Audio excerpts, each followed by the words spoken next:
یہ کہاں جا رہی؟ ارحان نے اسے ٹیکسی میں بیٹھے دیکھا تو کہا شہر کے کسی اچھے ہوٹل کی طرف لے جائیے، عمل نے ٹیکسی ڈرائیور سے کہا تھا۔ اس ٹیکسی والا کے پیچھے کرے ارحان نے اپنی ٹیکسی والے سے کہا تھا۔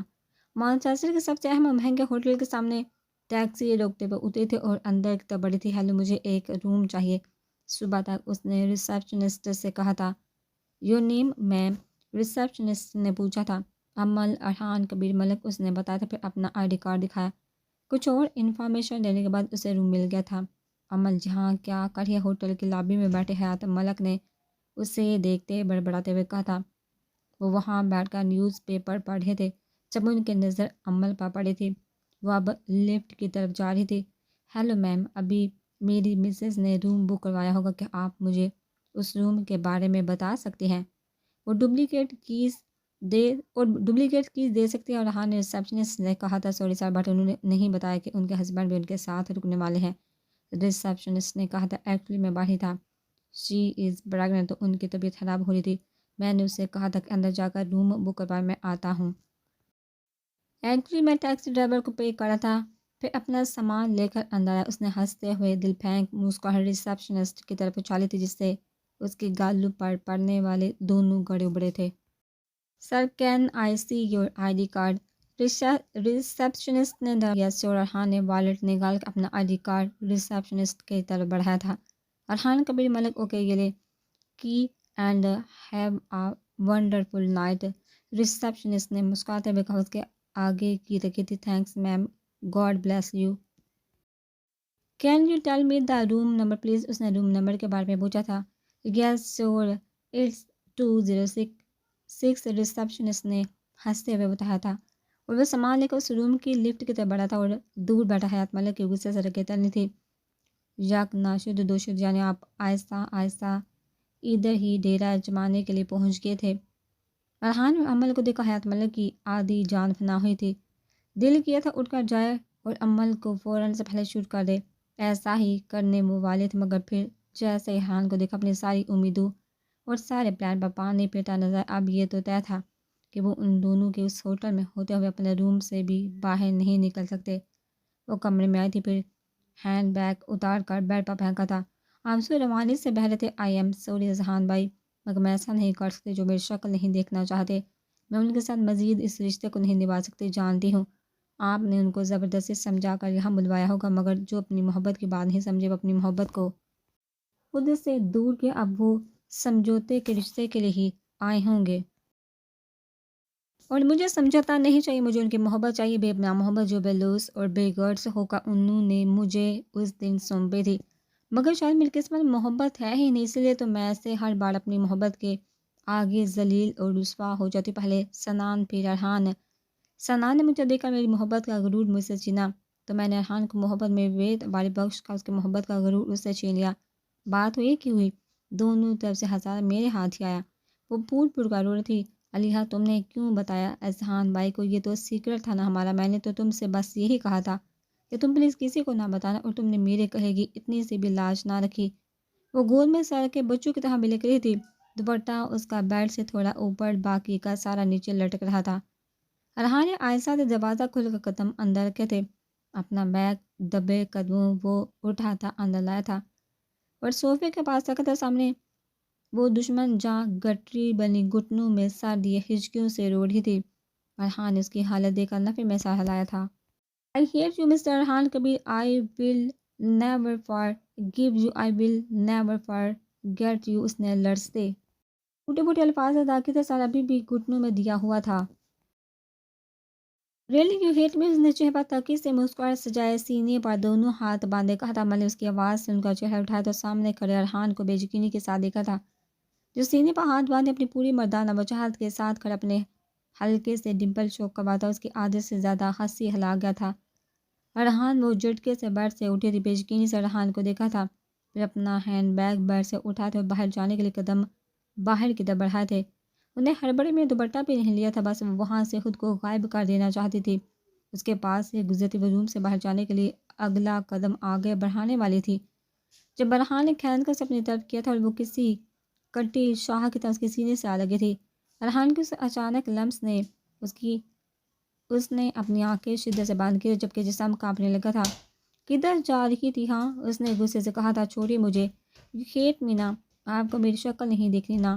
تو چھوڑی مجھے، اس نے اس کی پناہوں سے نکلنے کی کوشش کرتے ہوئے کہا تھا، جب کہ جسم اس کا ہنوز کانپ رہا تھا۔ گستاخیاں اتنی کرو جانیاں جتنی اپنی چھوٹی سی جان پر برداشت کر سکو، اس نے اس کے کان کے پاس سرگوشی کرتے ہوئے کہا تھا، پھر اس کے کان کے لوگ کو چوما تھا۔ ڈونٹ ٹچ می فرحان کبیر ملک، اس نے غصے سے اس کے لمس پر لرزتے ہوئے کہا تھا، آئی وانا ٹچ یور بریتھ، آئی وانا ٹچ یور ہارٹ بیٹ، اس نے گمبھیر لہجے میں اس کی گردن پر جام لمس چھوڑتے ہوئے کہا تھا۔ اس نے شدت سے آنکھیں بند کی تھی، اس کے ہر لمس پر وہ لرز رہی تھی، کانپ رہی تھی، اس کی جان فنا ہو رہی تھی۔ اس کے رونے میں بھی اس کے کانپنے کے ساتھ شدت آ رہی تھی، اور رحان کو اس کی حالت دیکھ کر غصہ آ رہا تھا۔ کوئی کام کیوں کیا خود پر اتنا ظلم؟ کون کرتا؟ اس نے غصے سے سوچا تھا، پھر اس کی گردن پر دانت گاڑے اسے بے بس کر گیا تھا۔ اس کے سینے پر ہاتھ رکھ کے اس کی شرٹ کو مٹھیوں میں جگڑ اس کے دیگر میٹھے دل پر سسکی لیتے تڑپ اٹھی تھی۔ نرمی سے اس کے بال اس کی گردن سے ہٹاتے اس نے اس کی ناک کے ساتھ ناک جوڑی تھی۔ خود پر اتنے ظلم کی وجہ اتنی گستاخیاں خود کے ساتھ کر گئی ہونا۔ عمل خان کبیر ملک امیری دے گی، ہر سزا کے لیے تیار رہنا، اس نے کہتے ہی اس کے کان کے لو کو پوری طرح دانتوں تلے دبایا تھا، اور وہ درد سے بلبلا اٹھی تھی۔ فرحان نے فوراً سے پہلے لب اس کے ماتھے پر رکھے تھے۔ گھر سے اکیلے نکلنے کی وجہ اگر کچھ ہو جاتا تو اس نے پریشانی سے اسے اپنے ساتھ لگاتے ہوئے پوچھا تھا۔ ہو جاتا جو اب ہو رہا ہے اسے ہونے سے تو بہتر رہا، ایٹ لیسٹ اسے سمجھوتے اور ہمدردی کے رشتے سے تو بچ جاتی۔ انفیکٹ اچھا ہوتا کہ مر جاتی، آپ کی بھی جان چھوٹ جاتی۔ اس کے ہزار میں نرمی آتے اس نے اس کا ہزار دھوتے ہوئے روتے اور چیختے ہوئے کہا تھا، شٹ اپ عمل خان کبیر ملک، مجھ سے تو تمہیں موت بھی جدا نہیں سکتی، کس گمان میں پھر رہی ہو؟ مت بولو کہ خان کبیر ملک کو تمہاری حفاظت کا ذمہ سونپا گیا ہے، خود کو اذیت دینا بند کرو۔ اس نے اس کی ریڈ ہوتی ناک سوجی آنکھیں دیکھتے ہوئے کہا تھا، کون سی حفاظت؟ کیسی حفاظت ہے؟ اب یاد ہے کہ حفاظت کہاں گئے تھے جب مجھ سے دستبردار ہونے کے لیے آپ مچل رہے تھے، ان ہاتھوں کو جوڑ کر آپ سے معافی مانگی تھی، اپنی محبت مانگی تھی، بدلے میں مجھے کیا سونپا آپ نے؟ یہ کہ جاؤ عمل، مجھ سے دور ہو جاؤ، مجھے تمہاری شکل نہیں دیکھنی، میری طرف سے تم آزاد ہو۔ اذہان بھائی کے کہنے پر آپ جسے سمجھوتے اور ہمدردی کے رشتے کو نبھانے آئے ہیں، تو آج عمل خان کبیر ملک آپ کو پورے دل سے کہتی ہے کہ آپ کسی کے بھی دباؤ میں آ کر اس رشتے کو نبھانے کے بجائے کہیں اور شادی کر کے اپنی دنیا بسالے مجھے اکیلا چھوڑ دے، میں رہ لوں گی، میرے لیے میری محبت کافی ہے، بس ایک ریکویسٹ ہے، مجھے ڈیورس مت دے۔ اس نے اس کے آگے ہاتھ جوڑتے ہوئے تڑپتے ہوئے روتے ہوئے کہا تھا۔